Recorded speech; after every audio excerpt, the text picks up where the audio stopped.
I wash my hands, but I can put them on, but I bet it's easier with that. That's what we should be using. When he talks about the voices or visions that he sees, now we were sitting at the table one day and he says, he kind of looked out the window and he says, you know, Dad, he said, I swear that I've seen somebody stand by your car. Well, I turned around and looked out, there was nobody around me because, man, there's a lot of wide open spaces there. And he said, but, he says, it could be a vision, but he said, I don't think so because he said, I don't get much of that anymore. And before he'd tell me about, he'd be walking by a mortuary and the hearse would be coming out and he could see angels coming out of the hearse, you know, flying up. Or he could see his mother standing in a white robe along the street when he was riding in a bus or something. Mm-hmm. And he knew that it wasn't real, but yet he'd see that. Now he said he doesn't see that anymore. Mm-hmm. What do you make of all this? Does this seem otherworldly? Well, I don't know enough about it. But do you have a reaction to it? I mean, your son is telling you he sees your wife in a white robe standing by a car.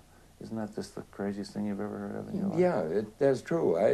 I think, well, it's just, I said, maybe you were thinking about her at the time, and maybe it just, you thought you seen it. You know what I mean? Maybe, or maybe there was somebody standing there in a white dress that did look like her.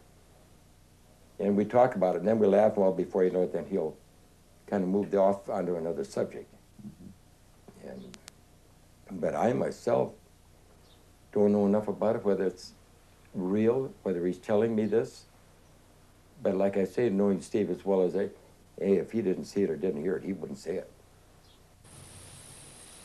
Oh, that's sitting there pretty good. I'll just let it sit she's there. She's drifting around good. Yeah. Following that back current. Yeah. I was saying before about when he had that hallucination on that, when you thought somebody standing by the side of my car that day. Yeah. Remember? Yeah. Did you see it?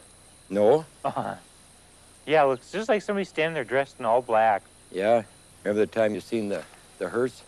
Yeah. You seen all the good angels? Yeah, I seen golden angels going down onto the hearse. Going onto the hearse or up from the hearse or something? Yeah. I seen them descending. Then I seen them look like demons all running into the hearse.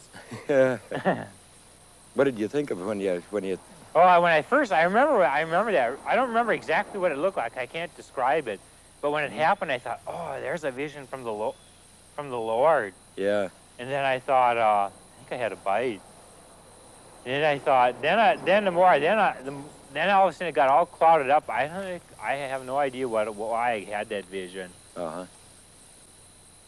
I understand Steve was about 24 when he seemed to go into a transitional period, which then led to his becoming mentally ill. He was home there,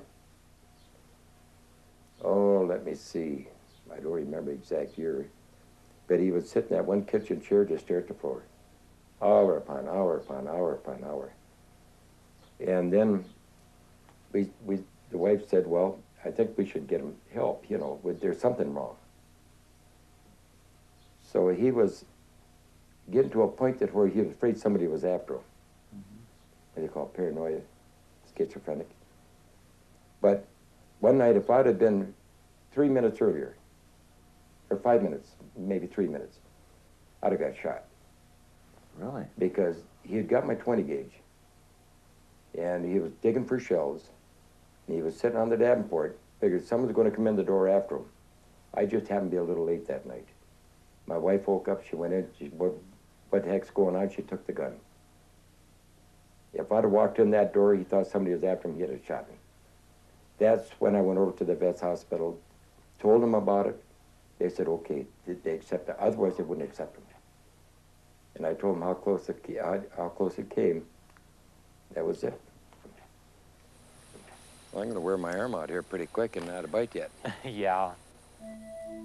Well, see, my wife, her father was in the vet's hospital for 44 years, schizophrenic. That's why she didn't want to, at first, see him go into the vet's hospital, due to the point that her father spent so many years in there. And she could just picture Steve being the same as Grandpa Pat.